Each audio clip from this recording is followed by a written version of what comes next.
Buenas noches a todos. Bienvenidos a esta conferencia magistral, La Protección Internacional del Consumidor, Directrices de Naciones Unidas, organizada por el Centro de Estudios en Libre Competencia y Barreras Burocráticas. En primer lugar, tenemos las palabras del doctor Ernesto Álvarez Miranda, decano de la Facultad de Derecho, por favor. Vamos a ver.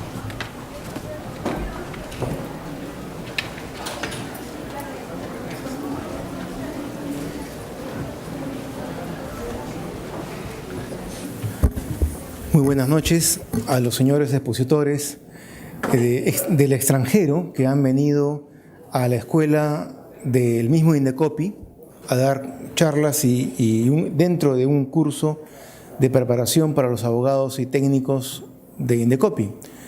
Gracias a las gestiones de Herbert Asano, expresidente de Indecopi, han venido también a nuestra facultad para exponernos la visión en Brasil y la visión de México en cuanto a protección del consumidor.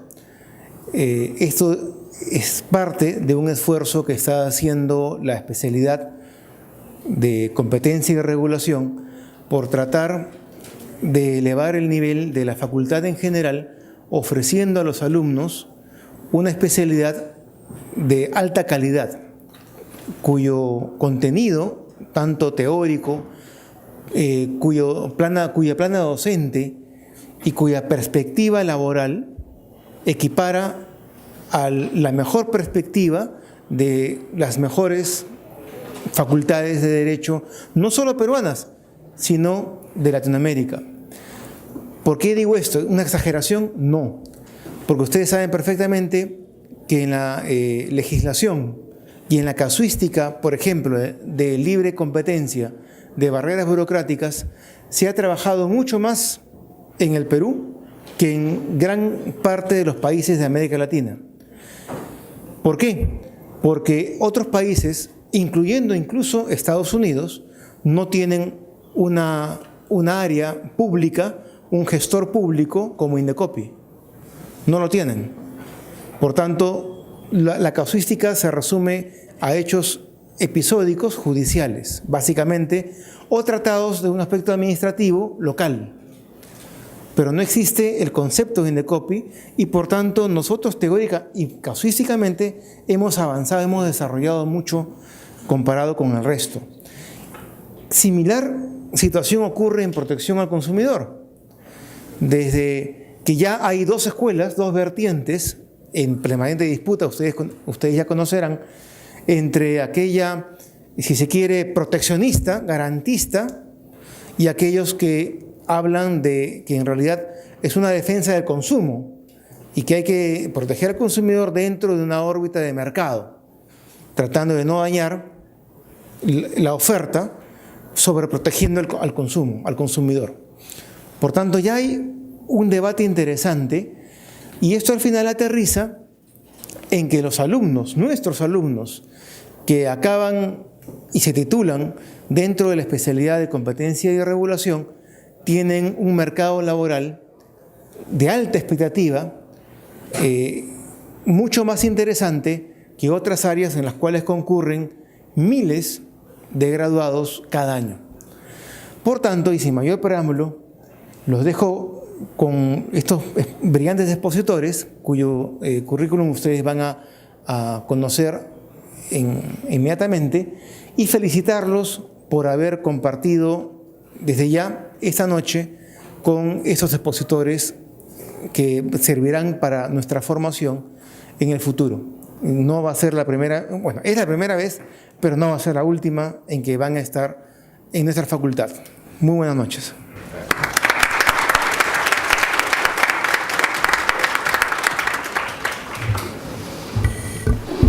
Muy bien, a continuación tendremos las palabras del doctor Herbert Asano, que es presidente del Centro de Estudios en Libre Competencia y Barreras Burocráticas, y asimismo conducirá la mesa del día de hoy.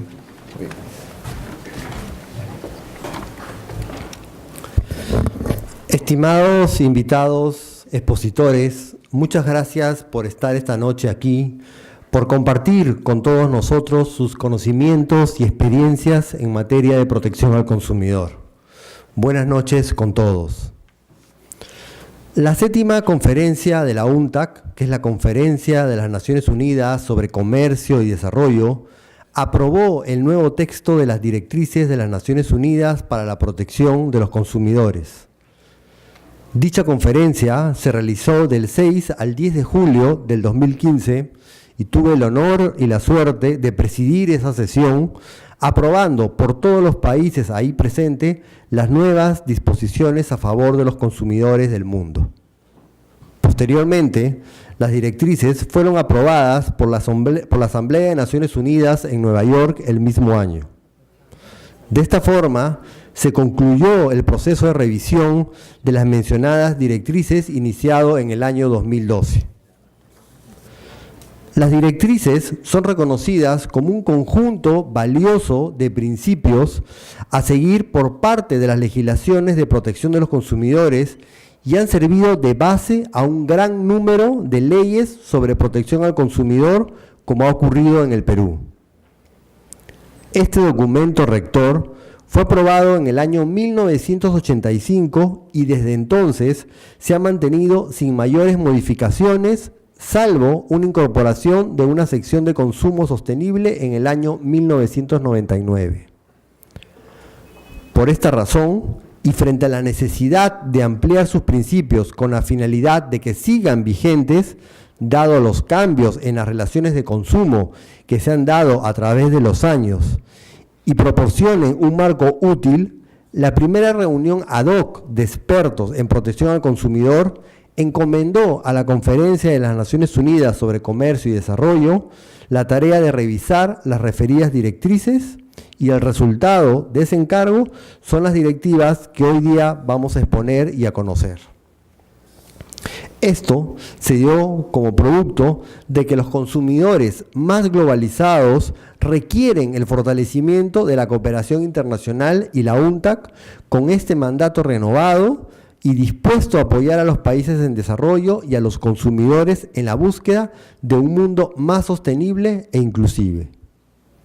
Para finalizar, cito lo señalado por la directora de Consumer International, Amanda Long, que señaló que la protección de los consumidores asegura que las personas de todo el mundo sean tratadas de manera justa en el mercado y tengan acceso a productos y servicios seguros y saludables.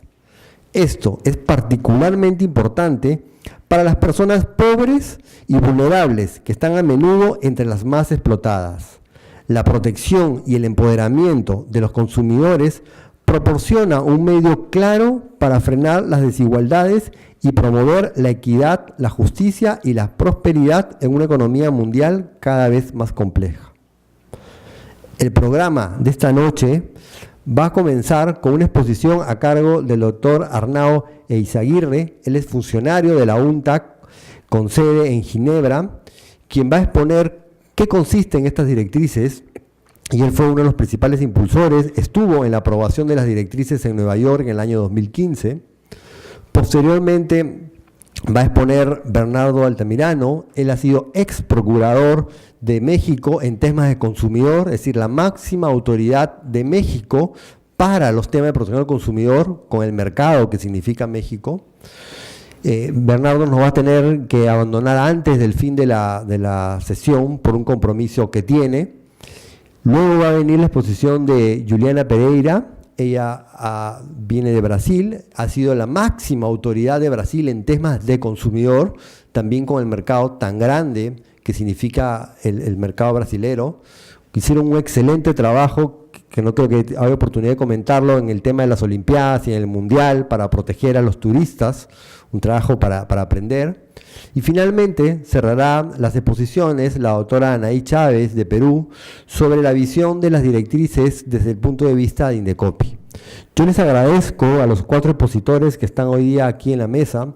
Me he aprovechado de la amistad que tengo con los 4 y de las veces que hemos compartido en diferentes foros a nivel del mundo en los temas de protección al consumidor, y realmente muchas gracias por estar acá luego de haber estado trabajando todo el día, ¿no? Yo confieso que me he aprovechado de la amistad de ustedes para poder traerlos, pero era importante que los alumnos puedan aprender de las experiencias de otros países. No todos los días tenemos esa oportunidad. Muchas gracias.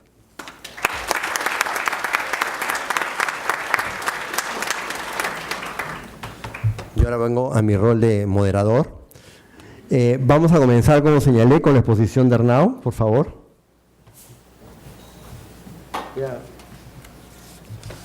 Mencionar brevemente un poco del currículum de Arnau, brevemente.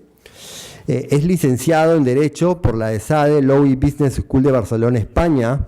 Es máster en Derecho Internacional por el Graduate Institute of International and Development Studies de Ginebra, Suiza. Especialista en tema de protección al consumidor. Actualmente es oficial legal de competencia y políticas de consumidor de la Conferencia de las Naciones Unidas para el Comercio y el Desarrollo y ha tenido estancias de trabajo en Indecopi y muy recientemente en la Autoridad de Protección al Consumidor de Francia.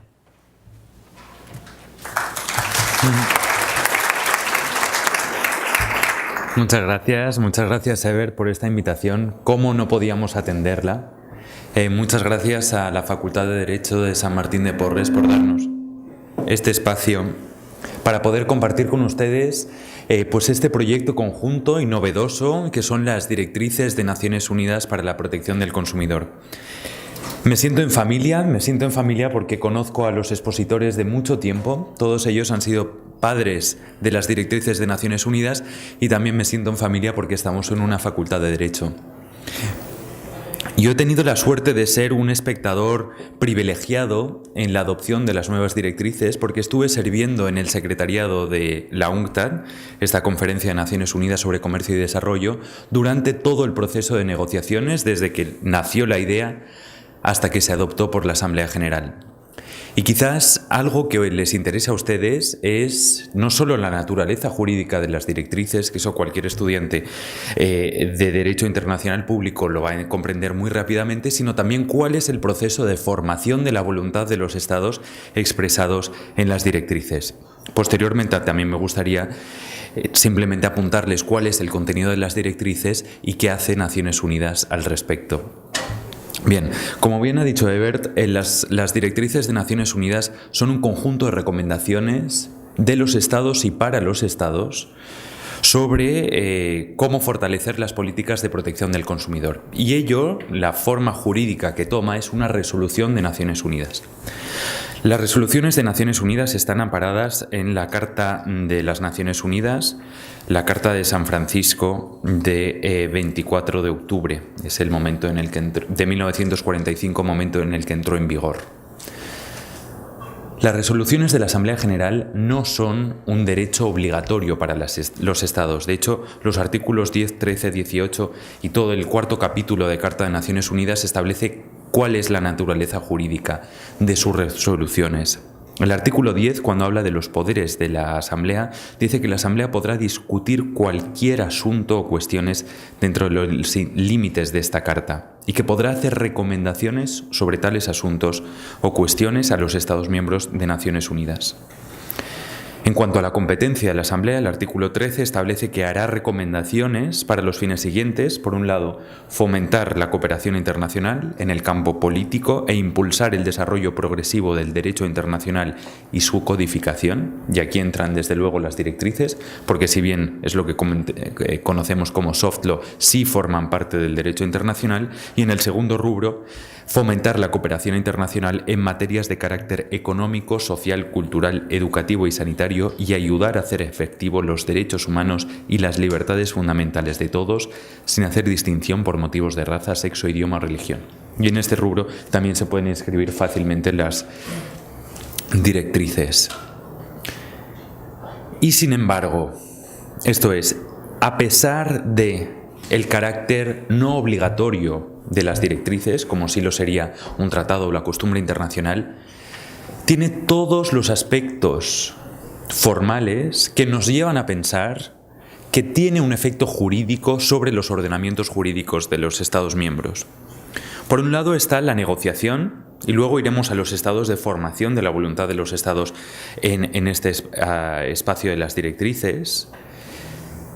Otro aspecto muy importante de las directrices es la adopción, y esto es que la adopción que tuvo lugar el 22 de diciembre de 2015 en la resolución 7083 fue sin voto, y eso significa que no hubo una confrontación y por tanto que las directrices reflejan el consenso universal de los países miembros de Naciones Unidas. Y la capacidad de convicción que eso tiene para todos los agentes interesados en la protección del consumidor es formidable. De hecho, el hecho que haya sido aprobado por consenso significa que ningún Estado debería poder oponerse a la aplicación de las directrices. Ahí radica una fuerza fundamental de las mismas. Y por último, el impacto que tienen las directrices.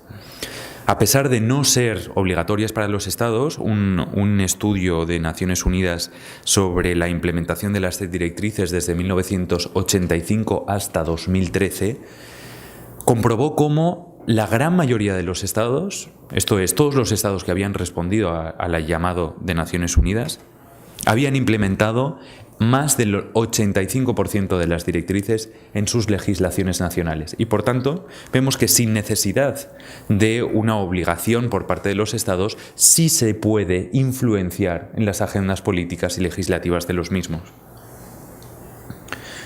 Y vemos que es más, las directrices han ayudado a componer cuál es la naturaleza jurídica de los derechos de los consumidores en los Estados miembros. En algunas jurisdicciones se entienden como derechos meramente civiles, en otras se entienden como derechos constitucionales, y así es el artículo 101 de la Constitución de El Salvador, o el 14 de la de Egipto, o el 76 de Polonia, o el 97 de Suiza, pero también el 65 de la Constitución Política del Perú. Y hay algunos países que incluso han llegado más allá, y el plus ultra quizás más significativo es el caso de México, en el amparo directo DC 82-2012, en la que la Procuraduría Federal del Consumidor logró el reconocimiento del principio pro homine propio de los derechos humanos, y que ello se asemejara o se tratara de manera análoga para los derechos de los consumidores.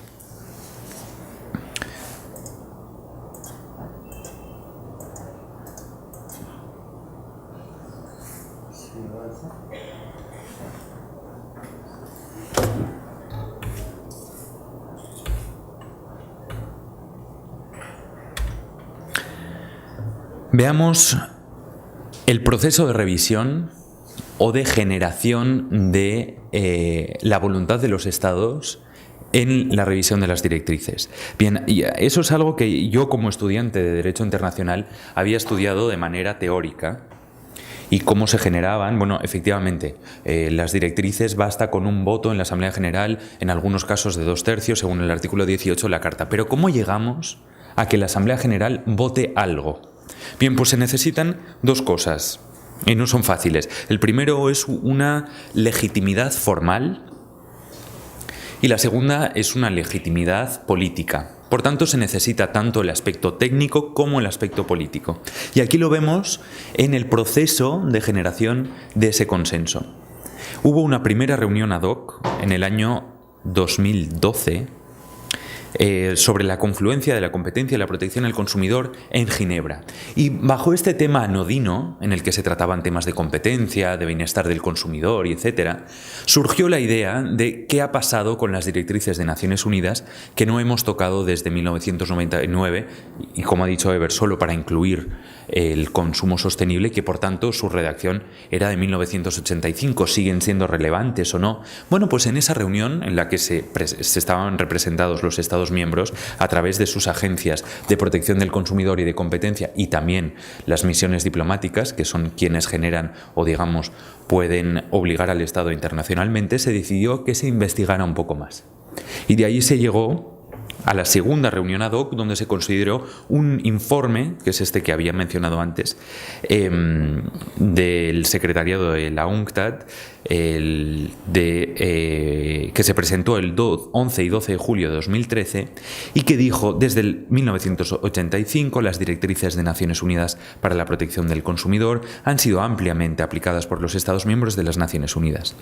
Las contribuciones nacionales al presente proceso de revisión muestran que todos los ámbitos de las presentes directrices siguen siendo válidos y útiles. Si bien las directrices abarcan un vasto conjunto de cuestiones, se han detectado nuevos problemas de protección del consumidor, el comercio electrónico y los servicios financieros. Otras cuestiones adicionales, como la protección de datos, la publicidad engañosa, la energía y el comercio transfronterizo, requerirán consultas más amplias. Bueno, con una conclusión tan sencilla, y parece aburrida porque así son los informes de Naciones Unidas, fueron los propios estados quienes decidieron montar una estructura de consultas para generar consenso sobre qué puntos iban a entrar en una posible revisión. En este momento todavía no se hablaba de revisar las directrices, se entendía que era algo muy lejano, complicado, que no había consenso, efectivamente había bloques, había países que eran muy reticentes y contrarios. Bien, se hicieron 4 grupos de trabajo. El primero sobre comercio electrónico fue liderado por Francia, el segundo sobre servicios financieros por Malasia, el tercero sobre otros asuntos que incluía turismo, protección de datos y demás. Estaba liderado por Brasil, a la sazón, presidido por Juliana Pereira, y también por Alemania. Había otro grupo que era sobre la implementación. ¿Qué necesidad tenían las directrices de tener un órgano de Naciones Unidas que siguiera y monitoreara su implementación, liderado por Gabón, y posteriormente otro sobre asuntos horizontales que fue liderado por Portugal? Bien, pues esos grupos trabajaron con la asistencia del secretariado, y tuve la suerte de participar en todos, en varias reuniones, por teleconferencia, en reuniones privadas, en reuniones regionales, en reuniones en América Latina, en reuniones en Cusco. Se estuvieron comentando el trabajo de estos grupos. Y lo que se hizo fue, poco a poco, y desde luego quienes llevaban la batuta eran los países que lideraban cada grupo, fueron agrupando los votos de otros países. Al principio era una solicitud de compromiso casi sin saber a qué, porque se pedía que participaran en el proceso de revisión. Y luego ya fue que participaran activamente, propusieran, criticaran y convenieran cuál iba a ser el contenido de cada uno de estos grupos de trabajo. De ahí ya llegamos desde 2013 hasta 2015, tercera reunión ad hoc de 22 y 23 de enero, en el que se presentó un informe también del secretariado sobre las modalidades de revisión. Y ahí se decía qué puntos debía contener la revisión, pero todavía no había un texto. Fue en esa reunión, 22 y 23 de enero, que surgió un texto de las nuevas directrices, que se revisaba en profundidad. Hubo más de 70 artículos nuevos o revisados en las directrices, de un total, esto me lo sabía de memoria, pero ya no, de 99. Así que imagínense el número de artículos o de directrices mejor, que se habían revisado y se habían discutido. La reunión duró 2 días y hubo 4 textos que se negociaron, con 4 rondas. Y de ahí fue el momento donde, eso digamos que ya teníamos la legitimidad política o técnica. Ahí había un texto. Le faltaban algunos detalles que había que pulir, desde luego, pero ya había un consenso de las agencias gubernamentales de protección al consumidor. Ahora era el momento de pasar a cómo llegar hasta la Asamblea General, hasta los Ministerios de Asuntos Exteriores, aquellos que van a votar el texto. Lo que se hizo fue por cuenta de estos mismos países, los países que más activamente estaban preparando la revisión, fue hacer lobby ante las misiones diplomáticas en Ginebra. Y ahí hubo una reunión informal, 27 de marzo, en la que se logró que las misiones dijeran, bueno, ok, nos hemos dado cuenta que esto es algo importante por lo que nos dicen las capitales y vamos a apoyarlo. Y así fue. Esa fue la 7ª conferencia de las Naciones Unidas encargada de examinar todos los aspectos del conjunto de principios y normas equitativos convenidos multilateralmente para el control de prácticas comerciales restrictivas, de 6 a 10 de julio, presidida por Heber Tassano, y ahí es donde se adoptó por consenso. Ahí fueron las misiones diplomáticas y las agencias de protección al consumidor que dijeron, bueno, muy bien, este texto es el que queremos que se adopte por la Asamblea General.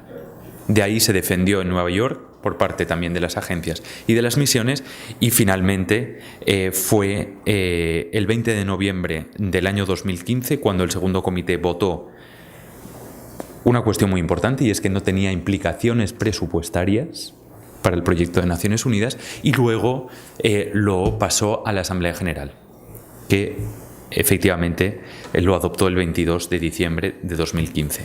Y así vemos cómo se genera la voluntad de los estados y cómo se llega de una idea hasta un producto final aprobado por la Asamblea General. Veamos ahora en qué consisten... ¿Cuál es el contenido de las directrices. De hecho, las directrices son omnicomprensivas, comprenden casi todas o todos los aspectos de la protección al consumidor a nivel nacional y muchos a nivel internacional. Quizá algo interesante, y desde luego no me voy a detener en todo el contenido, pero sí les voy a señalar algunos puntos, quizá por novedosos o quizá por muy relevantes, como es el ámbito de aplicación. Por primera vez tenemos una definición internacionalmente reconocida sobre lo que es un consumidor, que siempre es entre empresa y consumidor. También sobre los principios generales, y aquí se contiene un aspecto, digamos, el más célebre de las directrices, por cuanto se codifica los derechos de los consumidores a nivel mundial, y se habla de acceso de los consumidores a bienes y servicios esenciales, esta es la directriz número 5, a la protección de los consumidores en situación vulnerable y de desventaja, a la protección de los consumidores frente a los riesgos para su salud y su seguridad, a la promoción y protección de los intereses económicos de los consumidores, al acceso a una información adecuada, a la educación del consumidor, la disponibilidad de medios efectivos de solución de controversias y de compensación, a la libertad de constituir grupos u otras organizaciones que se ocupen de la protección del consumidor, a la promoción de las modalidades de consumo sostenible. Ahora, una muy grande novedad, al grado de protección para los consumidores que recurran al comercio electrónico, que no sea inferior al otorgado en otras formas de comercio, y por último, a la protección de la privacidad del consumidor y a la libre circulación de información a nivel mundial. A partir de estos principios generales hay una nueva sección que son los principios para buenas prácticas comerciales. Por primera vez se inscriben unas recomendaciones directamente dirigidas a las empresas. El resto de directrices, desde el 85 y también el 99, estaban dirigidas solo a los Estados miembros y, por tanto, a los gobiernos. Aquí se denota un cambio de paradigma por el cual el Estado, si bien sigue siendo el garante de los derechos de los consumidores, debe también jugar el papel de coordinador con otros agentes del mercado, y se le pide una asunción de la responsabilidad de la protección de los consumidores a las empresas. No solo por fines altruistas, que también, porque coadyuvan al desarrollo sostenible de las sociedades, sino también por interés propio de las empresas, puesto que eso mejora su competitividad. El apartado 5 habla de las directrices, las tienen todas ahí, habla de políticas nacionales para la protección del consumidor, seguridad física, promoción y protección de intereses económicos, normas para la seguridad y calidad de los servicios, sistemas de distribución de servicios y bienes de consumo esenciales, solución de controversias, educación, consumo sostenible, comercio electrónico, servicios financieros y un apartado, un cajón desastre donde se mencionan alimentos, productos farmacéuticos, energía, servicios públicos, turismo. El capítulo 6 habla de cooperación internacional y se entiende por cooperación internacional entre agencias, no a nivel judicial y no a nivel de tratados, digamos, de derecho internacional público duro, sino de cooperación informal entre las agencias. Y la última sección, que es el capítulo 7, es una novedad y es el mecanismo institucional internacional por el cual se crea el Grupo Intergubernamental de Expertos en Derecho y Política de Protección al Consumidor.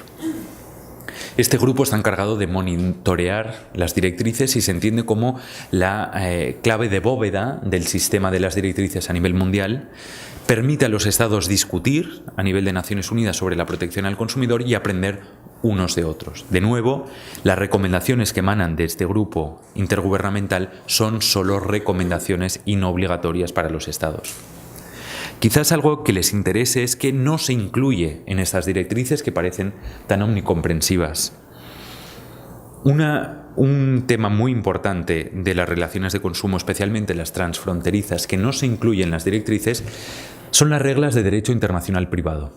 Y por tanto esto, que naturalmente, si lo pensamos, debería haber un acuerdo internacional quizá vinculante para que fuera efectivo, no hay ningún principio que informe a las legislaciones nacionales sobre cuál debería ser el derecho aplicable o cuál debería ser el foro para las relaciones de consumo transfronterizas. Y otro tema que tampoco tratan las directrices es la cooperación judicial internacional.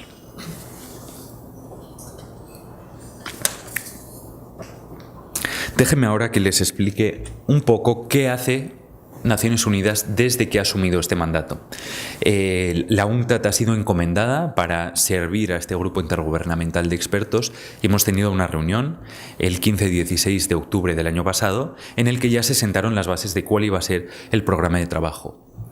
Los estados nos pidieron que nos centráramos en la generación de conocimiento y en las primeras líneas ha sido sobre el comercio electrónico y sobre el marco jurídico internacional de protección del consumidor, y también nos han pedido que nos dediquemos a la capacitación y a compartir mejores experiencias, y eso es lo que hace la UNCTAD gracias al apoyo de donantes ad hoc, como es el caso del programa Compal para América Latina, para el cual yo también trabajo y que nos ha traído en esta ocasión aquí a Perú. Y la UNCTAD también se ha dedicado a dar más herramientas a los estados para saber cómo se puede llegar a implementar estas directrices. De hecho, las directrices, como ya verán, son un conjunto de principios muy elevados que no tienen unas recomendaciones precisas, pero todas ellas sí se pueden encontrar en este manual de protección del consumidor, en el que se desglosan las nuevas directrices y se recogen las mejores prácticas en cada uno de los rubros. La próxima reunión del Grupo Intergubernamental de Expertos será el 3 y el 4 de julio en Ginebra, y bueno, esperamos que haya una participación masiva de los estados y que podamos seguir avanzando en la protección del consumidor. Muchísimas gracias.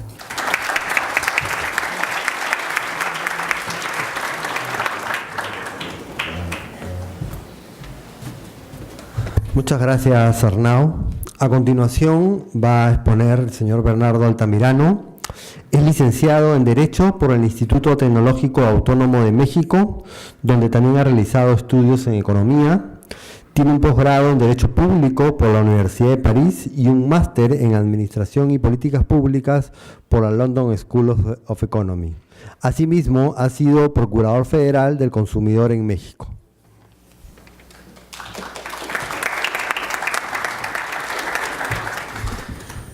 Buenas noches a los miembros de esta facultad y por supuesto a los alumnos, y gracias por la confianza de nuestro amigo Ever por convocarnos a poder platicar con este maravilloso auditorio, y saludo también a mis compañeros del panel. Mi plática es más bien una reflexión. Yo no traigo una presentación tan detallada como nuestro amigo Arnau.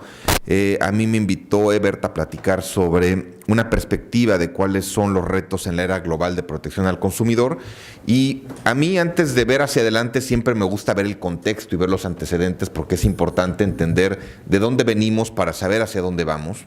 Y primero que nada me gustaría plantearles que cuando estamos hablando de estos fenómenos de protección al consumidor o de protección de la competencia económica, lo que hay que entender es que estamos hablando de dos universos que tienden a converger. Cómo se define y cómo avanza el modelo económico de las naciones, por un lado, y cómo ese modelo económico va enmarcando el diseño y la ejecución de las instituciones y de las leyes dentro de determinados países. Porque en este terreno los países han enfrentado modelos de crecimiento económico tan dispares y tan asimétricos como sea posible y como ustedes se puedan imaginar, y sin embargo hay instrumentos de derecho internacional como las directrices que acaba de detallar Arnau, en donde independientemente de cuál sea el avance y el progreso económico, hay instrumentos de carácter general que tratan de homologar y sistematizar algunos principios que deben ser aplicables en diferentes países, o al menos que deben de servir como parámetro para dirigirnos a esa misma dirección. Y entonces me remonto un poco al antecedente histórico y me remonto a finales del siglo XIX. Entonces, a finales del siglo XIX, lo que estaba ocurriendo en el país, que fue el impulsor de estas dos tipos de regulaciones, que fue Estados Unidos, a finales del siglo XIX, la economía de Estados Unidos empezó a encontrar una transformación de ser una economía enfocada a las manufacturas a una economía que empezó a desarrollar economías enfocadas a redes y enfocadas a otro tipo de servicios. Entonces, ¿qué pasó? Empezó a transformarse y empezó a generar una fuerza muy importante en temas de ferrocarriles, una fuerza muy importante en temas energéticos con el aspecto del petróleo y muchos otros bienes y servicios que ya empezaron a transformar la economía. Y lo que pasó fue que si de repente empezó a explotar el desarrollo ferrocarrilero, entonces, ¿cuál fue un efecto? Que la empresa que estaba ubicada en una región ya tenía la oportunidad de competir con empresas que estaban en otras regiones porque las distancias se acercaban. Y bajo esta circunstancia, lo que ocurrió fue que en lugar de que las redes de transporte, como los ferrocarriles, facilitaran la competencia, fomentó que los productores se pusieran a hacer convenios para ponerse de acuerdo respecto de cómo, a qué precios y en qué modalidades iban a vender sus productos y qué iban a ofrecer sus servicios. Y entonces esto empezó a generar dos corrientes que iban en un sentido opuesto. Estos productores que de manera indebida se coaligaban para estar elevando los precios de sus productos o restringiendo las cantidades que ofrecían al público, frente a los que siempre salimos perjudicados, los consumidores y las pequeñas y medianas empresas. Entonces, en 1890 es cuando se propone el primer instrumento regulador en todo el mundo en materia de tutela de la competencia económica, que es justamente la Sherman Act, que es la que detona todo este movimiento. Entonces, lo que ustedes ven en sus clases de economía, de por qué la competencia incide en el consumidor final, en realidad viene de casos prácticos de la historia en cuanto a la relación de la empresa con el Estado y de la capacidad que tienen de coaligarse estas empresas de una manera irregular y que afecten nuestros intereses. Y posteriormente, obviamente, ha habido muchas evoluciones de cómo se percibe la tutela de la competencia. Ahora, vámonos al tema de los consumidores. Desde el punto de vista de los consumidores estricto sensu, fue también en Estados Unidos que a partir de los años 30 empezó a haber un conjunto de productos que las empresas no tuvieron la prevención de hacer las pruebas de laboratorio adecuadas, y al ofrecerlas al público, eran medicamentos de manera específica, al ofrecerlas al público empezaron justamente a generar efectos negativos, incluso la muerte en muchos de los consumidores. Uno era como un coctelito, le llamaban el elixir, y otro era uno que se llama talidomida. La empezaron a consumir las personas y empezaron o a tener deformaciones los fetos, porque lo usaban mucho las mujeres embarazadas para temas de achaques, y empezó a tener efectos en los fetos de malformaciones o los mataba, y otros productos afectaban directamente a las mujeres. Entonces, la sociedad en Estados Unidos salió a las calles a reclamar que lo que faltaba era productos de mayor calidad y que los proveedores y las empresas redujeran en su cadena de comercialización y de producción los riesgos en lugar de trasladárselos al consumidor. Y por el otro lado, el reclamo más importante que queda en la mente de una de las primeras banderas que se avanzó en materia de protección a los consumidores, el derecho a la información. Entonces, con este breve antecedente histórico, me voy hacia adelante y hablando de los retos globales que están enfrentando en materia de competencia y de protección a los consumidores, lo que nos tenemos que poner a pensar es cuáles son las nuevas tendencias económicas y las nuevas tendencias justamente de producción que, así como en el siglo XIX transformaron la economía y que obligaron al Estado a generar instrumentos regulatorios para proteger y tutelar la competencia, como el esquema idóneo en el cual se desenvuelvan las empresas, por un lado, y por el otro, a ir generando ciertas prevenciones para que las empresas no dañaran a los consumidores en particular. Hay que ponernos a pensar entonces cuáles son los retos que enfrenta en esos dos terrenos. Es más, yo sintetizaría para los que nos gusta el fútbol, yo sé que la selección de Perú es muy buena, a la mexicana a veces nos va bien, no tan bien como a nuestros amigos de Brasil, pero bueno, a veces les hemos ganado. Entonces, para los que somos futboleros o futboleras, yo como ejemplifico estas dos disciplinas. La tutela del derecho de la competencia es hacer marcaje por zona. Y la tutela del derecho de los consumidores es hacerlo personal. Entonces, cuando tú estás protegiendo por zona, pues sabes que hay ciertos elementos que tienes que estar cuidando dentro de todo tu equipo, pero cuando estás protegiendo por persona, si el delantero es muy rápido, tienes que ir a la par y es muy desgastante.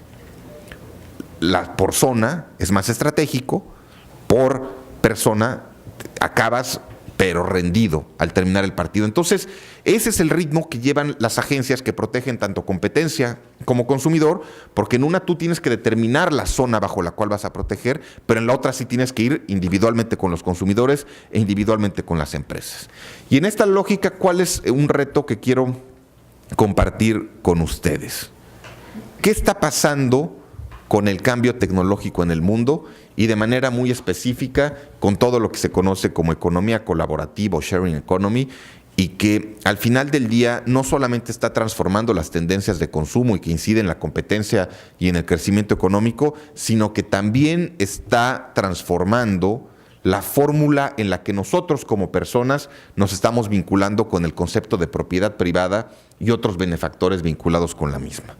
Y de ahí que tomemos el ejemplo de Uber o tomemos el ejemplo de incluso de Airbnb, que es la de renta de propiedades para efectos o turísticos o personales o de oficina, lo que se necesite. Desde el punto de vista regulatorio, ¿qué retos tienen las agencias para evitar generar instrumentos que anclen esas plataformas tecnológicas y que les reduzcan competitividad y que les reduzcan la posibilidad de generar mayor apertura dentro de ciertos mercados? Entonces, ese sería el paradigma desde el punto de vista de competencia. Desde el punto de vista de consumidor, lo que también hay que entender es que cuando se abren esas plataformas tecnológicas, lo que para nosotros representa es la posibilidad de ampliar uno de los derechos básicos de los consumidores, que es el derecho a la elección. Porque ante estas alternativas, finalmente uno amplía la posibilidad de consumir un producto sobre tradicionales servicios de transporte o sobre tradicionales servicios hoteleros o de arrendamiento. Pero al final del día, aquí el gran reto es cómo permitir que la economía y las empresas vayan creciendo, vayan innovando, vayan ofreciendo diferentes alternativas y que las regulaciones no las asfixien con una visión proteccionista o con una visión excluyente. Y en esta lógica, lo que yo siempre he dicho es que lo que hay que cuidar en temas de la regulación de la economía compartida o colaborativa es, por ejemplo, en el caso de Uber, oye, por lo menos regula que efectivamente los vehículos tengan las condiciones para cuidar la integridad física de los consumidores, ¿no? Entonces, que tengan condiciones propias de seguridad, de mantenimiento, etcétera, que en muchos casos, por lo menos en México, si lo comparamos, no te lo brinda un taxi, ¿no? Entonces, a través de regulación de consumidor, cuida la integridad. ¿Qué otro elemento que ahorita está de moda y sobre todo hablando de tecnologías, cuida la privacidad y los datos de los usuarios? No permitas que Uber, como ya ha salido un cuestionamiento público desde Estados Unidos, no permitas que Uber se robe tus datos, no permitas que Uber utilice tus datos personales para otros efectos y tampoco permitas que la información que se usa a través de esa plataforma ponga en riesgo tu privacidad, tu integridad o tu seguridad misma, ¿no? Y así pónganse a pensar en diferentes elementos. Yo agregaría otro tercero. Garantiza que todas las unidades tengan un seguro para cubrir siniestros en caso de que haya algún accidente, ¿no? Entonces, pensemos en elementos que sí efectivamente permiten que se desarrollen esas plataformas, pero que eviten que el consumidor incurra en un riesgo en diferentes aspectos como los que acabo de mencionar. Eso desde el punto de vista de compararlo con lo que en el siglo XIX representó la parte de la expansión ferrocarrilera y de otros sistemas en redes. Ahora, comparemos desde el punto de vista de retos globales lo que representa ahora el tema del derecho a la información. Y también pensemos en tecnología. ¿Qué tanto utilizan ustedes, por ejemplo, la plataforma Google? Yo creo que todos la usamos al menos una vez al día, si no es que muchas más, ¿no? ¿Qué tanto la información que ustedes encuentran en Google es información confiable y qué tanto depende de Google? ¿Alguna vez han hecho esa pregunta? ¿Qué tanto el hecho de que Google te presente los famosos rankings de acuerdo a como tú estás buscando, si de repente pones facultades de Derecho, ¿por qué pone tal vez en número 1 tu facultad o el de otra facultad dentro de Perú? ¿O por qué si de repente ustedes ponen aerolíneas, aparece LAN o aparece, se llama LATAM ahora, ¿no? LATAM, o aparece cualquier otra aerolínea? ¿Quién decide cuál es ese orden? Y entonces todos sabemos que detrás de esto supuestamente existe un algoritmo que se va fortaleciendo en la medida que haya más usuarios que van haciendo las búsquedas, y en la medida que diferentes usuarios vayan seleccionando algunas empresas, se va generando su número de mayor preferencia dentro del ranking de las empresas o de las opciones que uno va buscando. Y sin embargo, en Estados Unidos y en la Unión Europea, Google enfrentó 2 procedimientos de los órganos de competencia y de protección al consumidor, enfocados a cuestionarle que no está claro si es información simple y llana o si Google hace que las empresas le paguen para aparecer en los lugares de hasta arriba de los rankings, o si esto forma parte de un esquema publicitario que tiende a engañar a los propios consumidores. Entonces, bajo esta lógica, el reto implica el cómo fortalecer la eficiencia de Google, porque eso nos beneficia a todos. Necesitamos un Google muy fuerte, y ahora sí que funciona casi como lo que decía lo de los ferrocarriles, como una economía de redes, en donde parece ser que la tendencia va a ser que, aunque parezca monopolio, no conviene que exista otra red igual de fuerte que Google. O sea, seamos realistas. Al contrario, conviene que Google se convierta en un sistema súper inteligente y que reciba más datos, porque eso lo va a hacer más eficiente y nos va a permitir a todos nosotros tener mayores eficiencias a la vez. Pero lo que es muy importante es que quede muy claro qué información estamos recibiendo, si no nos la están sesgando, manipulando o generando tendencias de decisiones que puedan tener un carácter comercial, no un carácter informativo, y que al mismo tiempo podamos estar también con legítimo derecho sabiendo qué información es de carácter comercial y publicitaria, para también nosotros tener la opción de encontrarlo. Y finalmente, con todos los esquemas de publicidad directa que se usa en la actualidad, cómo evitar que la propia plataforma no te empiece a recoger tus datos o tu información, y que eso implique una afrenta contra tu privacidad. Y eso es muy fácil detectarlo, porque si ustedes de casualidad se meten al portal de ¿cómo se llama la línea? ¿LATAM? Si se meten al portal de LATAM o como a mí me pasa en México, si yo en México me meto al portal de Aeroméxico y pongo como búsqueda vuelos de la Ciudad de México a Lima, curiosamente, después mi pantalla se empieza a llenar de consigue un hotel en Lima o el mejor tour de Lima, ¿no? O sea, ¿cómo se entera esto? No es que sea brujo, es que usan la información. Pero insisto, esa información puede generar mayores eficiencias al sistema. Entonces, estas son las reflexiones que les quería compartir, y desde el punto de vista de hacia dónde pueden ustedes encontrar oportunidades de interés académico que después se conviertan en cuestiones de oportunidad laboral. Los terrenos de derechos de los consumidores y derechos de la competencia son de gran perspectiva profesional, tanto a nivel nacional como a nivel internacional, nivel de servidor público como nivel de despacho y nivel de empresas, y que jóvenes como ustedes que tengan la capacidad de estar entendiendo la transformación tecnológica van a ser jóvenes por los cuales se peleen en el mercado laboral. Así que enhorabuena que en esta facultad estén analizando estos temas y que sigan siendo de interés y que puedan profundizar en los mismos. Muchas gracias.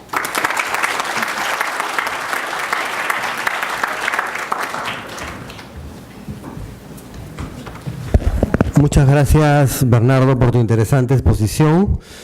Vamos a despedir con un fuerte aplauso a Bernardo, que él tiene que partir a otro compromiso. Vamos a entregarle un pequeño diploma.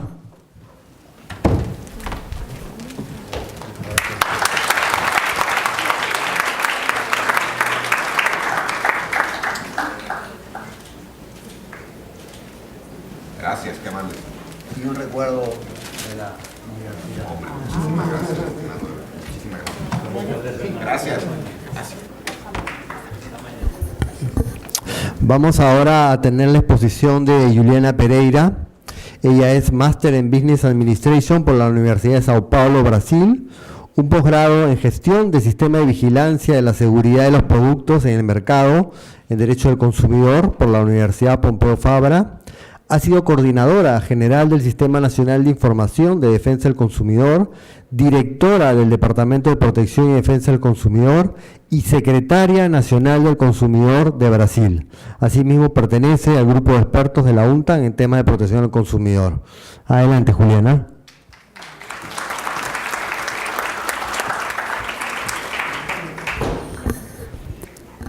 Buenas noches a todas y todos. Primero me gustaría pedir perdón por el portuñol, el nuevo idioma que vamos a hablar ahora, ¿ok? Segundo, me gustaría saludar ao meu querido amigo Heber Tassano pela invitação e queria deixar claro acá que viemos todos, sim, estamos acá por la amistad, mas temos em conta que vai nos pagar a cena depois. Ok?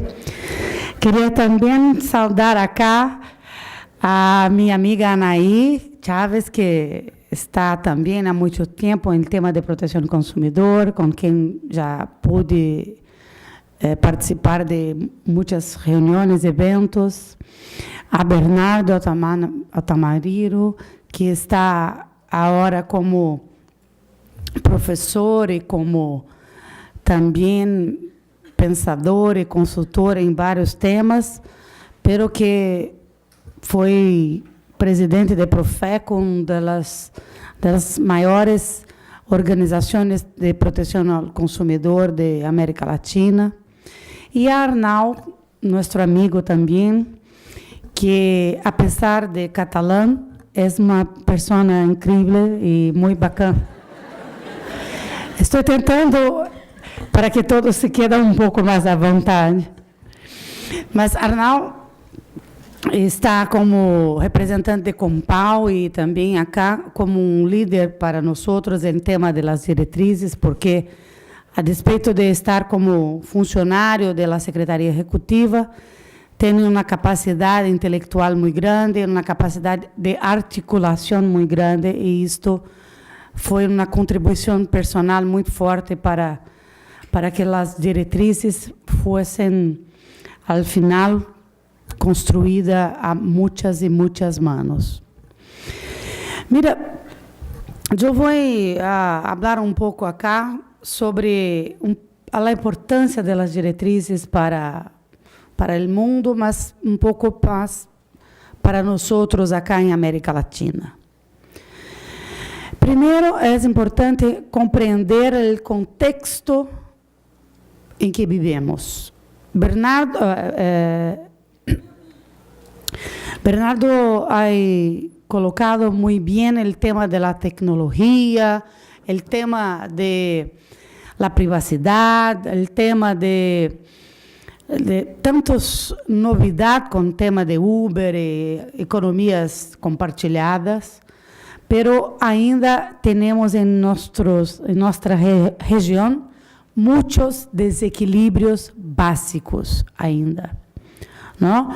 Temos ainda muitas dificuldades com temas de transporte, do tema de energia elétrica, de temas de telecomunicações, de temas financeiros e de temas que ainda necessitam muitas atenções de los órgãos de proteção do consumidor, de los órgãos de proteção de concorrência, da livre concorrência. Por quê?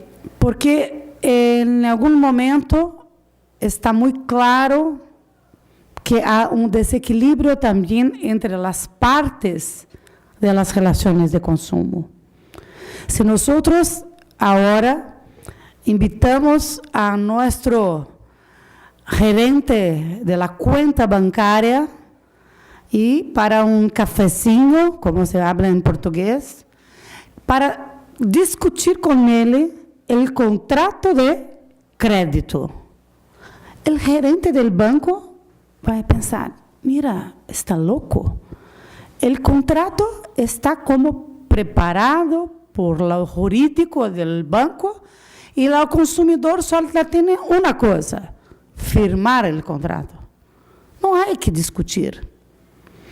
Então, ainda temos nós muitos temas que são problemas e conflitos que eles são causados por desequilíbrios, por ausência de informação, de transparência. Então, quando me dou conta disto, para dar um exemplo de Brasil, no ano 2015, tivemos no Poder Judiciário, solamente em Poder Judiciário, 1.700.000 ações judiciais somente no tema direito dos consumidores. Sim, tem campo para trabalhar em Brasil. Vamos. Podem estudar e conhecer um pouco de português e tem muito bom futebol, praias, poder trabalhar em Brasil. Então, quando se tem as Nações Unidas atualizando as diretrizes, eu la vejo como uma ventana de oportunidade.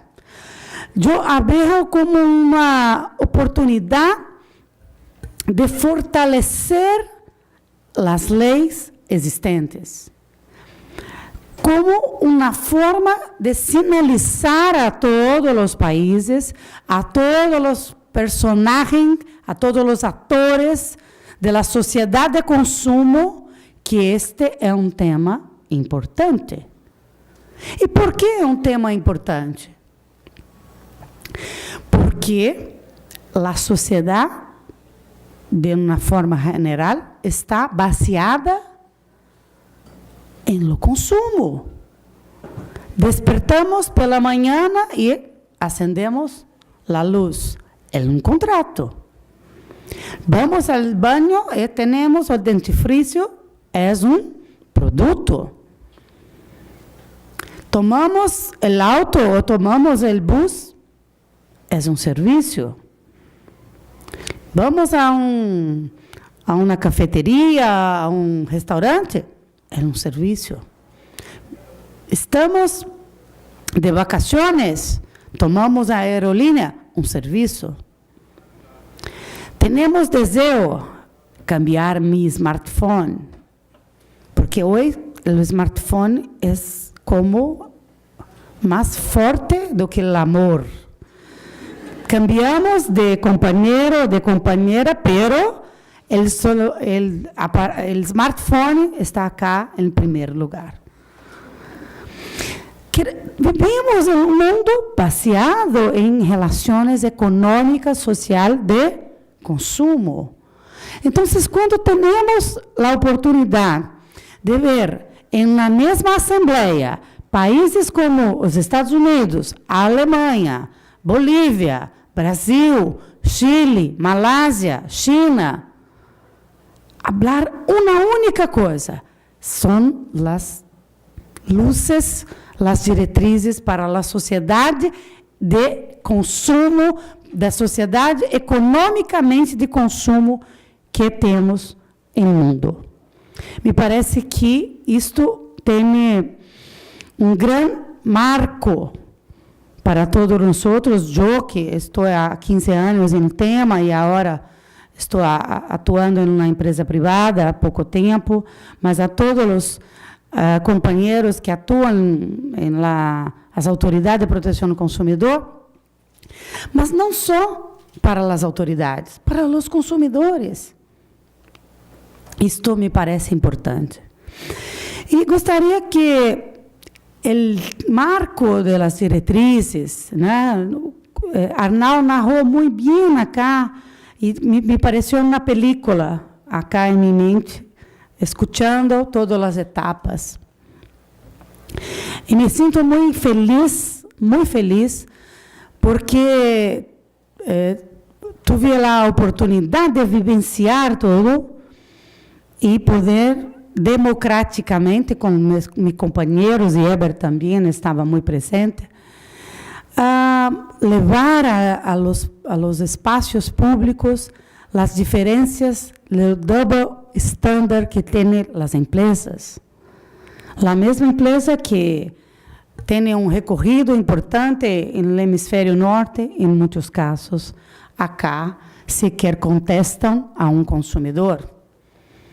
Então, o primeiro ponto que gostaria de destacar em las diretrizes é que nós todos devemos nos reconhecer como consumidor global.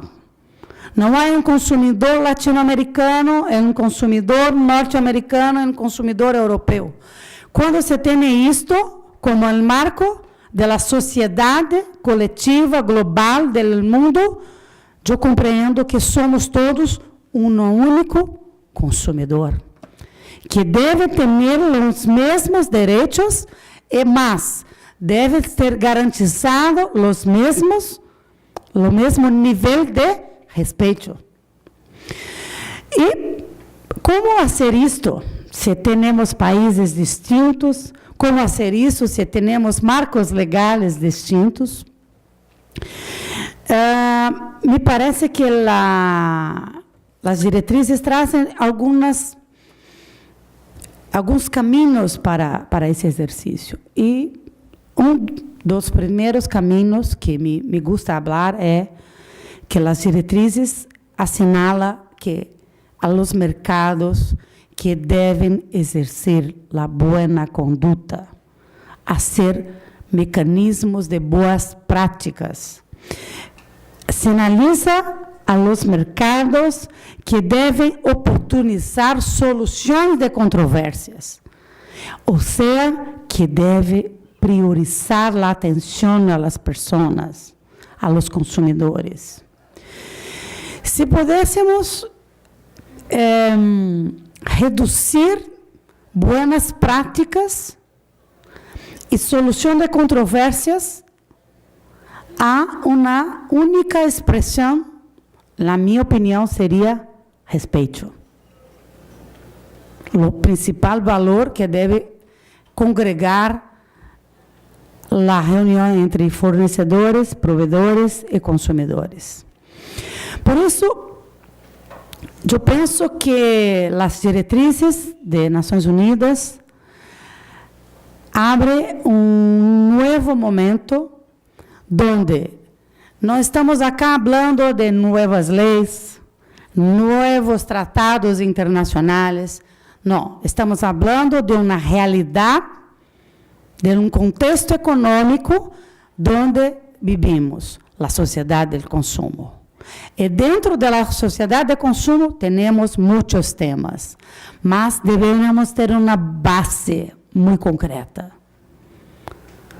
A conduta de los proveedores e a solução de problemas para os consumidores. Me parece muito pouco, não? Traduzir todo isto para esses dois pontos, mas me parece que esses dois pontos são dois pontos que podem levar grandes ganhos a los países, a los provedores e a los consumidores. Porque os consumidores, que nós somos, todos nós, queremos continuar com o nosso smartphone, com o nosso auto, com as nossas vacações, com os sacos novos, sapatos, e as grifes que tanto gostamos. Mas queremos também respeito, queremos também justiça, preço justo, qualidade, atenção quando necessário, garantias. De outro lado, as empresas querem produzir, querem obter resultados justos também, por que não? Generam empregos, generam divisas a los países, generan innovación tecnológica. Acá tenemos muchos jóvenes, pero nosotros que ya pasamos de los 25 años, vivimos en una época que no existía celular, aparelho celular, que había un teléfono que se discava y se esperaba para hablar con otra persona. Esto ha cambiado locamente en los últimos 20, 30 años. Entonces, las empresas tienen un papel importante en el desarrollo de tecnología y de productos. Y los estados que conviven, sea por la ley de protección del consumidor, sea por la ley de competencia, de libre competencia, quieren también producir más equilibrio, más eficiencia y más armonía en la sociedad. Porque no se puede pensar que la sociedad de consumo sea una sociedad que genera más y más conflictos. Tenemos que ser en mi opinión, las directrices tienen un papel extraordinario para que podamos tener un nuevo momento de convivencia en las relaciones económicas, sociales de consumo. Era esto y agradezco la oportunidad.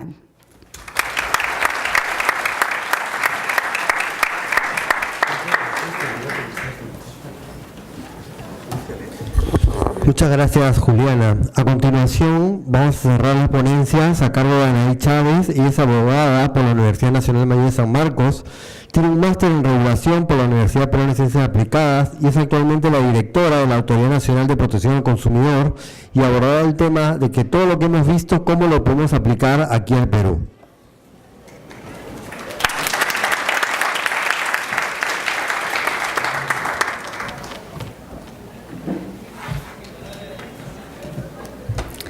Buenas noches, me ceñiré al tiempo antes de que nos quedemos solos, ¿no?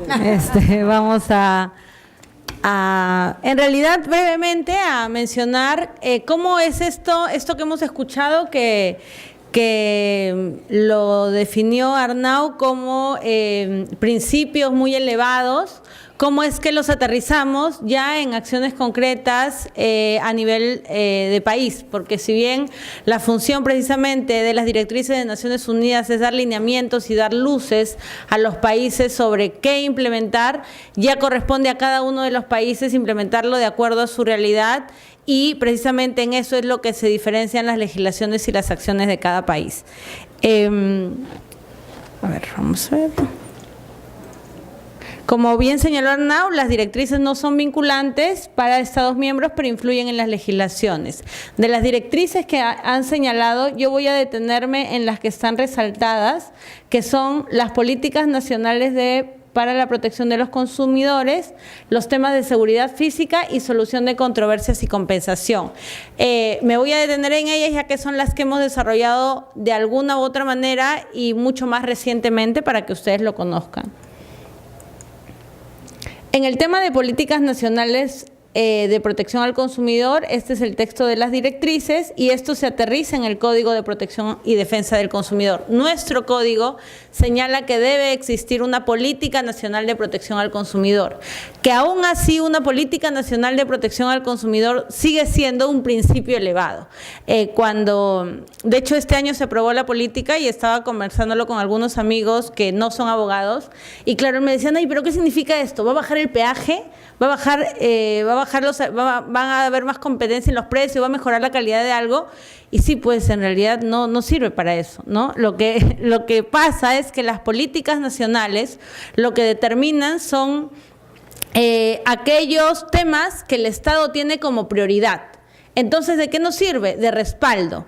Hoy ya el Estado peruano ha dicho que la protección de los consumidores es una prioridad para el Estado y esto implica que en el desarrollo normativo tengamos un respaldo para precisamente implementar determinadas acciones. Esto yo no lo aprendí en la universidad, de hecho es la Ley Orgánica del Poder Ejecutivo quien lo señala y quien lo define así. Tampoco había protección al consumidor cuando yo estaba en la universidad, así que tampoco lo estudié ahí. Y precisamente, como les decía, el código es quien señala que debe existir una política nacional y a la vez un plan nacional de protección de los consumidores. Y ahí es que vamos aterrizando.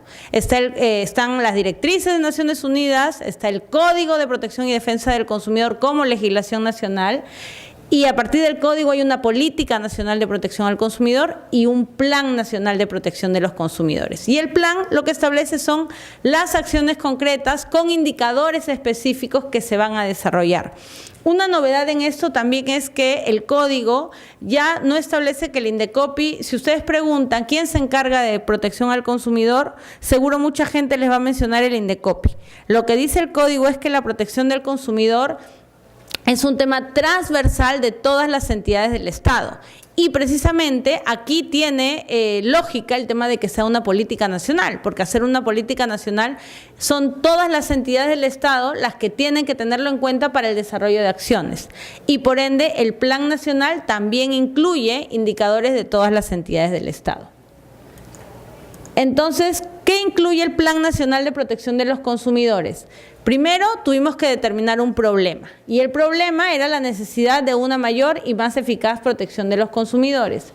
¿Cuáles son las causas de este problema? Lo que determinamos es que una de las causas era agentes con limitada información para tomar decisiones, o sea, consumidores poco informados, pero también proveedores poco informados. En este diagnóstico se determinó que aquellos proveedores por desconocimiento de la norma pueden incumplir. Entonces lo que tenemos es que a veces se incumple o se desprotege al consumidor, tanto por desconocimiento del propio consumidor, pero en muchos casos por desconocimiento de las empresas también. Entonces por eso hablamos agentes con limitada información para tomar decisiones. Y acá se desarrolló el eje sobre el cual se iban a implementar las acciones, que debía ser el de educación, orientación y difusión. La relación es muy lógica, ¿no? Con mayor educación, orientación y difusión, habrían agentes con mayor información para tomar decisiones. Otra de las causas fue el limitado uso de mecanismos para la solución de conflictos. Acá hablamos de mecanismos alternativos, es decir, si el consumidor no conoce cuáles son los mecanismos que tiene y no los utiliza, evidentemente no utiliza la vía del reclamo ante el proveedor, por ejemplo. El libro de reclamaciones, que hoy se ha aprobado en el Congreso un proyecto para que todas las hojas de reclamación lleguen al Indecopi. El libro de reclamaciones en realidad es un mecanismo para la solución de controversias entre privados. Es antes, si ustedes se acuerdan, cuando antes de que existiera el libro de reclamaciones, uno iba a una tienda en Comas y te decían, y quiero presentar mi reclamo, tiene que presentarlo en Chorrillos, en el local de Chorrillos, porque solo ahí es mesa de partes. O señorita, ¿no tiene una hoja para llenar acá mi reclamo? No, tiene que ser por vía notarial, solo recibimos reclamos por vía notarial. Entonces, el reclamo como derecho ha existido siempre. Lo único que hace el libro de reclamaciones es facilitar el ejercicio de este derecho, diciéndole a las empresas, todas tienen que tener un libro de reclamaciones en su local y todas tienen que dar la facilidad al consumidor para que lo presente. Entonces, es un mecanismo que está pensado para la solución de conflictos entre los privados. Es por eso que lleguen todas las hojas al Indecopi, con el costo que eso implica, es pensar, como mucha gente seguramente piensa, que el Indecopi debe tomar acción inmediata apenas llega un reclamo. Pero no, porque la idea precisamente es que se solucionen los reclamos entre las partes primeramente. Por eso es que el limitado uso de mecanismos de solución de conflictos también es una causa de este problema de protección al consumidor que se ha determinado. Ahí iba a decir algo más que ya se me pasó. Después seguro me acordaré. Ese eje no corresponde a esa causa, pero al final hay unas flechas por lo cual se va a entender mejor. Y después lo explico. El incumplimiento de obligaciones del consumidor es la tercera causa. Es decir, que hay menos protección al consumidor porque los proveedores incumplen. Muy lógica también esa causa. y la débil cohesión entre las instituciones ligadas a la protección del consumidor, que es lo que yo les mencionaba en algún momento, ¿no? Si ustedes revisan recortes periodísticos de la campaña escolar, ustedes van a ver que en la campaña escolar intervienen las UGELES, que pertenecen al Ministerio de Educación, Indecopi, la Defensoría del Pueblo y la Fiscalía, haciendo lo mismo.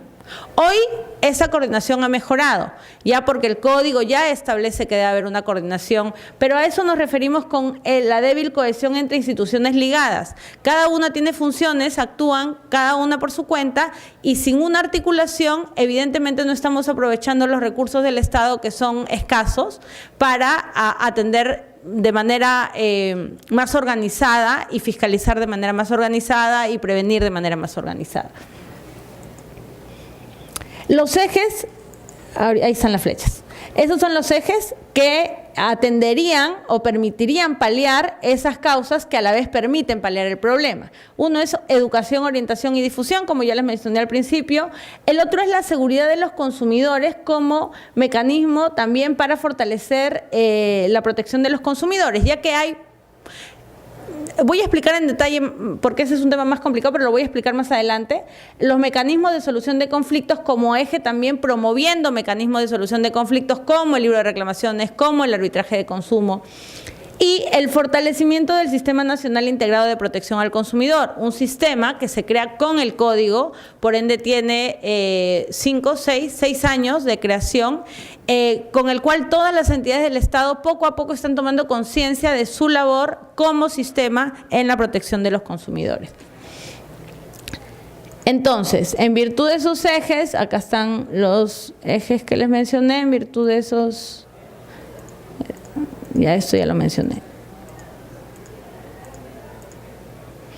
Este es el Plan Nacional de Protección de los Consumidores a grandes rasgos.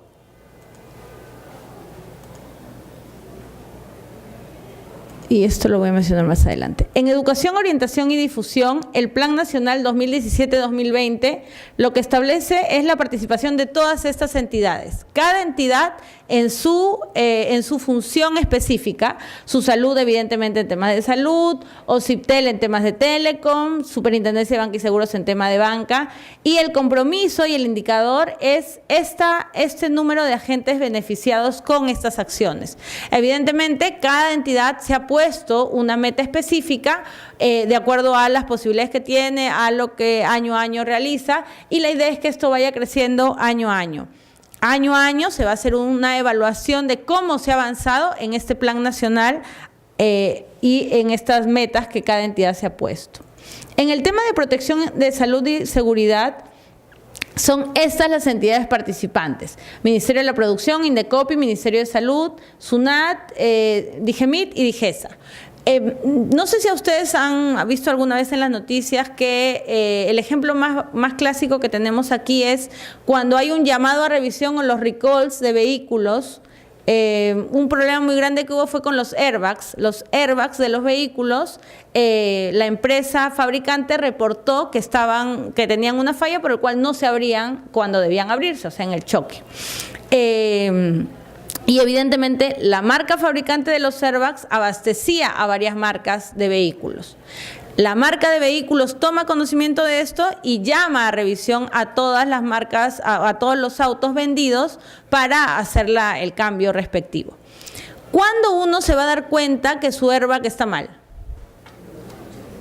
Posiblemente nunca, ¿no? Porque si el accidente fue fatal por la falla del airbag, posiblemente nunca van a poder denunciar eso. Entonces, la finalidad de este tipo de medidas, a diferencia del de información, porque en el tema de información, tú le informas al consumidor cuál es el problema, tú le informas al consumidor las características del producto y él toma la decisión si es que lo compra o no. En el tema de seguridad y salud, aquí el daño puede ser tan grave que los estados tienen que tomar medidas preventivas. Y además de tomar medidas preventivas, promover que los proveedores tomen medidas previamente y no sancionarlos por eso.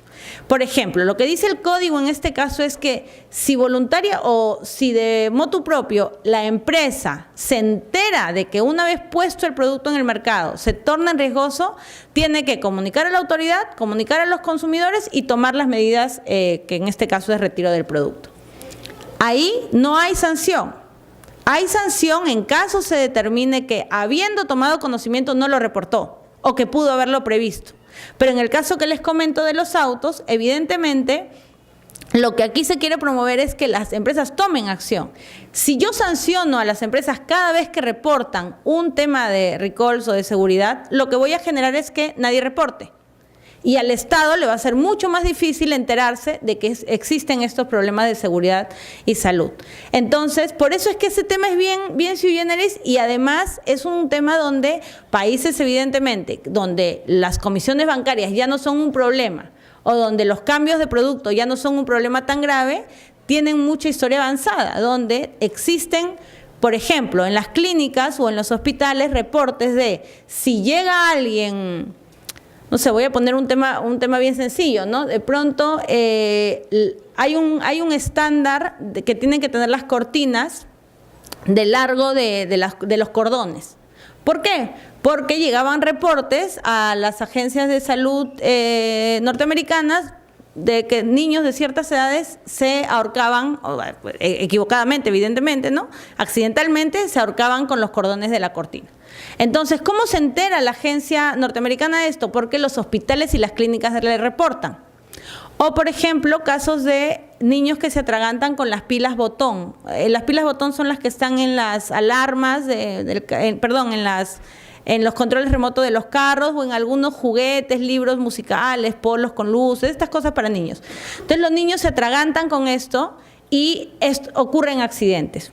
Aquí hubo una campaña global en el marco de la OSD para advertir a los padres de familia de los riesgos de esto. Ustedes dirán, pero acá, de hecho los periodistas preguntaban, pero acá, ¿cuántas muertes han habido? Entonces, no han habido muertes acá, pero han habido en Estados Unidos, han habido en Nueva Zelanda, han habido... Entonces, puede que... O sea, acá los niños no es que sean más resistentes. Definitivamente lo que nos falta es data. Si está pasando allá, puede estar pasando acá.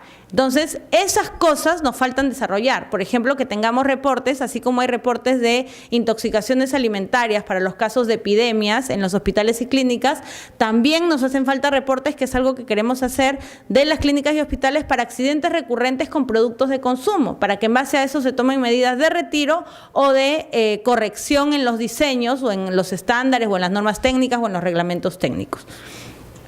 Estas son las entidades que intervienen. Acá hay un sistema nacional de alertas de productos que ya venimos implementando desde hace años y que todavía falta afianzar, y queremos hacer una red de información sobre accidentes de consumo, que es lo que les comentaba. Ya me estoy quedando sin tiempo, así que voy a avanzar. Sobre esto tenemos toda una regulación que se las puedo alcanzar porque es un tema además bien... que es muy novedoso aquí. Estos son los números que tenemos de las alertas que hemos emitido y de los productos involucrados. Es decir, la empresa nos reporta que ha detectado que el producto es inseguro y procede a retirarlo del mercado o a hacer el cambio respectivo.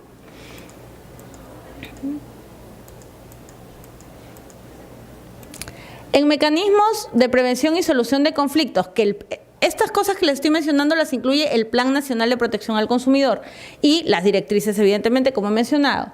En el caso de mecanismos de prevención de conflictos, en materia de protección al consumidor contamos con los mecanismos heterocompositivos, que son los procedimientos sancionadores en el marco del INDECOPI, y el arbitraje de consumo, que si bien es alternativo, también es heterocompositivo en tanto existe un tercero que decide. Y en autocomposición lo que tenemos es el libro de reclamaciones, que viene a ser un mecanismo de autocomposición. El servicio de atención al ciudadano del INDECOPI también, que promueve la conciliación. Y recientemente hemos emitido lineamientos para la creación de defensorías gremiales. Esto es un tribunal o una persona que resuelve a cargo del gremio. Es decir, los más antiguos son el defensor del cliente financiero y el defensor del asegurado. Ambos pertenecen a la Asociación de Bancos y a la Asociación Peruana de Aseguradoras. Y son una persona o un tribunal que resuelve las controversias de los consumidores y la empresa. Es vinculante para la empresa, pero no para el consumidor. Esto también es un mecanismo de autocomposición, en tanto no interviene ni un tercero independiente, porque no es arbitraje de consumo, ni el Estado. Entonces son mecanismos que también permiten que Finalmente son buenas prácticas, ¿no? Que las empresas mismas quieran tener una instancia donde se resuelvan sus problemas. Hemos emitido lineamientos para que hayan más defensorías gremiales y esto también descarga al Estado de esta actividad. Y ahora hay una reciente que es el Tribunal de la Asociación Automotriz del Perú, que resuelve los temas de autos. Además, en menor tiempo que la autoridad y evidentemente es súper especializado porque resuelve solo sobre esos temas y en temas súper técnicos como son los temas automotrices y los temas financieros y de seguros. Esto se enmarca también, esto es lo que dicen las directrices, que yo les voy a dejar la presentación, así que lo van a leer después. Esto se enmarca en lo que señalan las directrices al respecto. Esto ya lo mencioné. Y finalmente tenemos en el eje de fortalecimiento del sistema y monitoreo de mercado, tenemos que está la política y el plan, que ya les he mencionado, ambos, política y plan, abarcan de manera transversal a todas las entidades.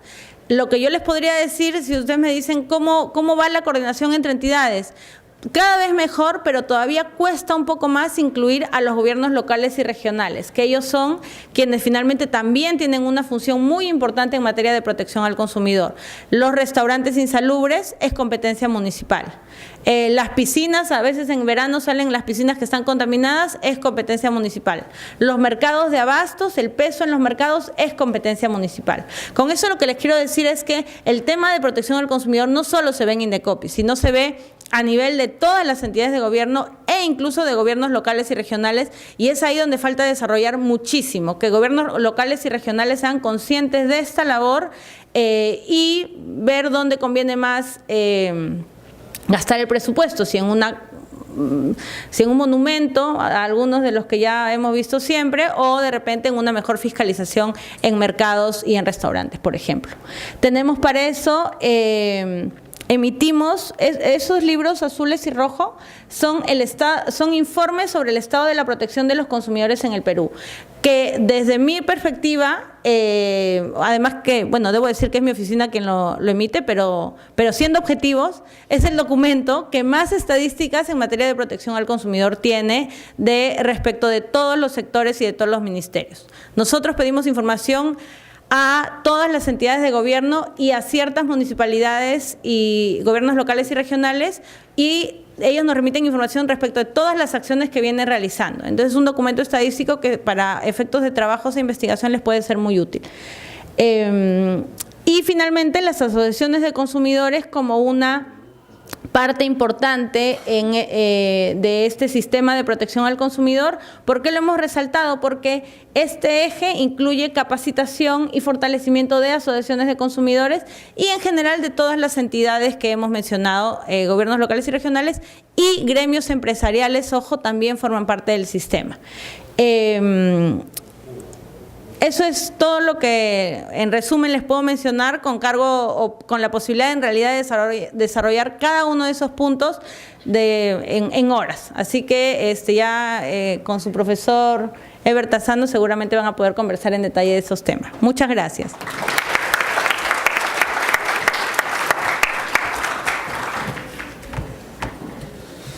Bueno, muchísimas gracias, Anaí. Y brevemente, no sé si tenemos a alguien que quiera formular alguna pregunta, a alguno de los expositores. ¿No? ¿No tenemos? Sí, por favor.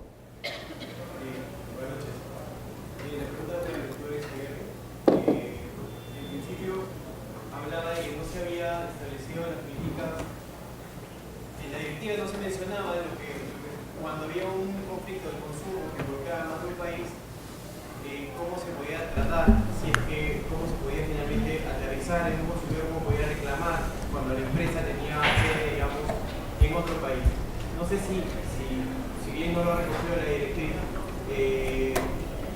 ¿se ha considerado alguna solución al respecto o si de repente se han trabajado modelos de autorregulación al respecto? Mire, las experiencias que existen actualmente no concluyen en una solución universal. Hay unas leyes de protección al consumidor que han resuelto esa cuestión a nivel europeo y hay una directiva que establece el principio pro consumidor, por cuanto que se establece tanto el derecho aplicable que le sea más favorable y el foro de residencia del consumidor, por entender que es aquel que tiene más a mano y que conoce mejor. Pero eso es exclusivamente en el marco de la Unión Europea. Se propuso, a iniciativa de Brasil, una propuesta de convención de derecho internacional privado en materia del consumidor turista. Y, si no me equivoco, eso tuvo el apoyo del resto de Estados miembros de la Conferencia de La Haya y es un tema que se está estudiando. ¿Por qué comenzó el consumidor turista? Me permito hacer mi reflexión, a pesar de que es Juliana quien fue la impulsora de ello en su momento. El consumidor turista es quizás quien está más expuesto a las vicisitudes del derecho internacional privado, por cuanto es que su transacción es esencialmente transnacional y por tanto se entendía que era el que mejor se beneficiaría de un esfuerzo de un acuerdo internacional en derecho internacional privado. Y además, y eso quizás es mi apreciación personal, era una manera más fácil de empezar a deshacer un tema tan complejo como son las normas de derecho internacional privado en las relaciones de consumo. De nuevo, es un tema apasionante y que seguramente va a llevar mucho trabajo para los abogados en los años que vienen y lamento no poder darle una respuesta más concreta en el caso actual. Gracias. Gracias. Para complementar la respuesta de Arnao, en el caso peruano, en el 2012 se firmó un acuerdo entre Indecopi y CERNAC. Y de esa manera los consumidores chilenos que vienen a Perú y tienen algún problema pueden presentar su reclamo en el CERNAC de Chile y CERNAC lo traslada al Indecopi, Indecopi lo resuelve y luego la respuesta llega a CERNAC y se puede solucionar sin necesidad de regresar y viceversa también para el turista peruano. Esto se hizo comenzando por Tacna, por la transacción económica que había muy alto y luego se amplió todo el país, pero como bien dice Arnao, son todavía soluciones particulares, no hay una autoridad de consumo a nivel mundial, ¿no? ¿Alguna otra pregunta? Sí. Quisiera saber si en el futuro van a contemplar dentro de estas directrices o normas de las Naciones Unidas en cuanto a protección del consumidor, acudir a una instancia supranacional cuando en los países miembros no se llegue realmente a proteger al consumidor, ¿no? Lamentablemente aquí en mi país ocurre mucho eso, ¿no? Que las entidades, por ejemplo, en Indecopi, uno llega con su reclamo y simple y sencillamente pasan meses y años y no te resuelven nada. Entonces, ¿qué pasa con el consumidor cuando el país miembro no quiere cumplir con la normativa de protección del consumidor? ¿Han contemplado eso en el futuro? Algo así como una corte interamericana sobre el consumidor. Gracias. Mira, actualmente la Corte Interamericana se refiere a casos de derechos humanos por entenderse que son violaciones muy graves de aspectos muy fundamentales de la humanidad. No se está contemplando actualmente a nivel internacional ninguna convención, porque eso es lo que se necesitaría, que instituyese un tribunal de consumidor a nivel internacional. Y si bien entiendo que hay casos en el que el consumidor no tiene satisfacción a su reclamación, creo que la línea que se está tomando es intentar agilizar los recursos para que se puedan colmar las lagunas que, como siempre puede haber, de recursos públicos, para que sean otros mecanismos alternativos de resolución de conflictos que lleguen a una mejor compensación. Y no quiero dejar pasar la oportunidad de decir que por mi experiencia en el seno de Naciones Unidas y también trabajando de cerca con los países de América Latina, tienen ustedes muchísima suerte, puesto que los consumidores peruanos son de los mejores tutelados en la región. Indecopi, no me refiero a ningún caso en particular, porque desde luego no lo conozco, pero sí es una de las agencias más dinámicas y que más opciones intenta dar a la resolución de conflictos y sobre todo encaminado a la satisfacción. Gracias. ¿Alguna otra pregunta? Bueno, si no es así, muchísimas gracias por su asistencia. Damos por terminado este evento. Un fuerte aplauso a los expositores.